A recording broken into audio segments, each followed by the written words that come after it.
মরিচ ক্ষেত দেখাবো আপনাদের, মরিচ ক্ষেত। আসেন।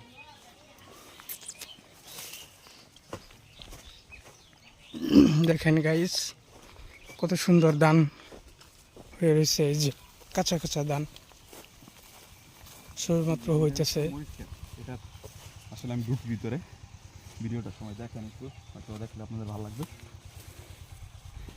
এই যে রয়েছে মরিচ ক্ষেত, এই যে যারা যারা দেখবেন, এই যে অরিজিনাল মরিচ, এই যে রয়েছে লাল মরিচ, শুকনা জাতীয় মরিচ। এই যে এখানে কাঁচাও আছে, পাকাও আছে, ঠিক আছে।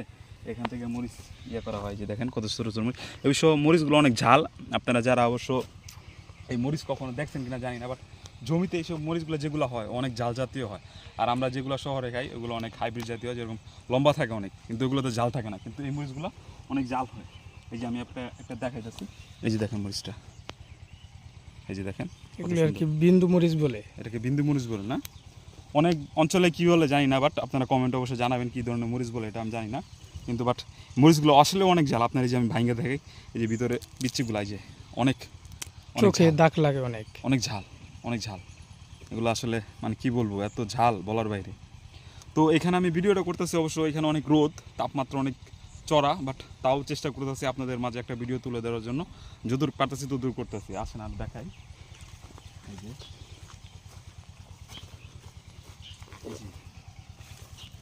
এই যে মরিচ, ছোটো ছোটো মরিচ, অনেক ছোটো ছোটো মরিচ, এখানে অনেক ছোটো ছোটো মরিচ বুড়ো।